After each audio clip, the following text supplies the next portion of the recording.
Lebih dalam mengenai gempa yang menimpa Palu hari ini, sudah bergabung bersama kami di studio. Maksud kami melalui sambungan virtual ada Dr. Wijayanto sebagai Direktur Gempa Bumi dan Tsunami BMKG. Selamat sore, Selamat sore. Pak Wijayanto. Selamat sore.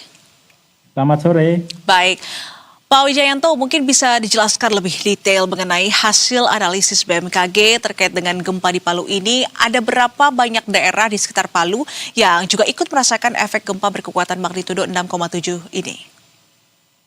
Iya, terima kasih. Jadi gempa ini tadi pagi ya, sekitar jam setengah 11 siang tadi dengan magnitudo 6,7 kita update kedalaman dari 10 kilo menjadi 16 km. Jadi ini gempanya gempa dangkal. Jadi dirasakan meluas di seluruh provinsi Sulawesi Tengah. Bahkan ini juga dirasakan di Gorontalo, dirasakan di Toli-Toli, di Sulawesi Barat ya, di Mamuju. Bahkan tadi kita dapat laporan juga sampai di Kalimantan Timur, daerah Balikpapan juga merasakan gempa ini, Mbak. Baik.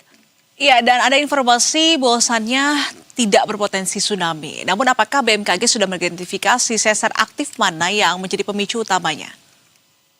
Ya, jadi benar ini gempanya tidak berpotensi tsunami. Dari hasil pemodelan kita maupun dari data observasi muka air laut, tadi terdeteksi kecil sekali ya, hanya kenaikan sekitar hanya 7 cm saja di Pelabuhan Pantulan, dan kita pastikan bahwa itu tidak berbahaya bagi masyarakat untuk aktivitas pelabuhan maupun nelayan. Di gempa ini adalah akibat sesar Sausu ya, yang berada di Sulawesi Tengah.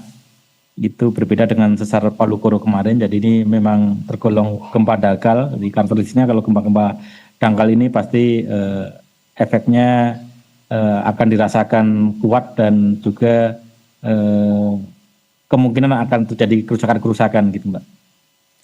Baik, yang ini memang juga terbukti ya, meskipun gempa terjadi hanya beberapa detik begitu, tapi kerusakan yang dialami ini juga cukup berdampak terhadap sejumlah bangunan di Palu dan sekitarnya. Dan warga melaporkan bahwasannya ada setidaknya 9 gempa susulan pasca gempa utama yang terjadi. Lantas hingga sore hari ini, total sudah terjadi gempa susulan ada berapa gempa, Pak?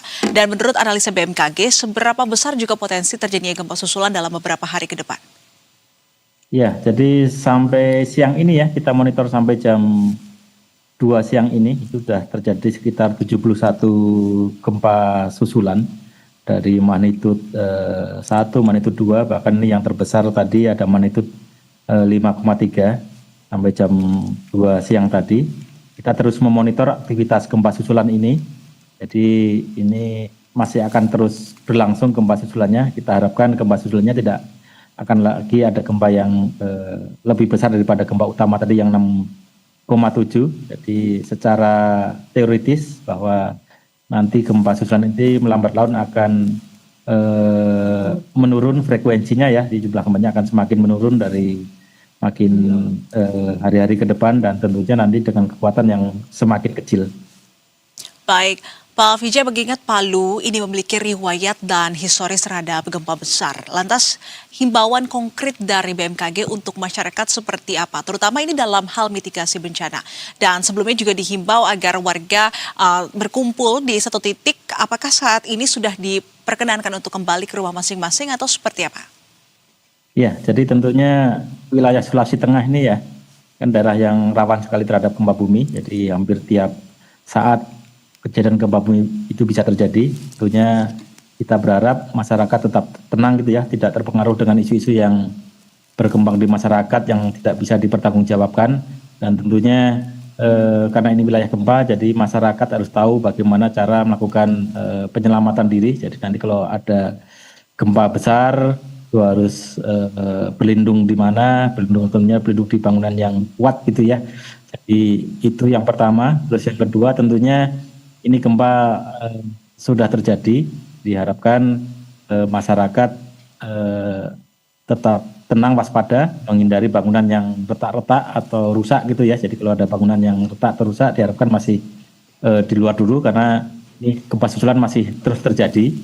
Tapi kalau misalkan rumahnya tidak ada kerusakan, tidak retak, tentunya ini sudah bisa beraktivitas normal, bisa kembali ke tempat masing-masing. Jadi kita harapkan masyarakat tetap tenang, nanti BMKG tentunya akan terus memberikan informasi terkait dengan aktivitas gempa susulan ini, Mbak.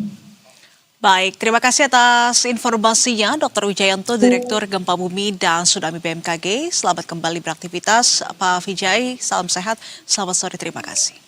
Selamat sore.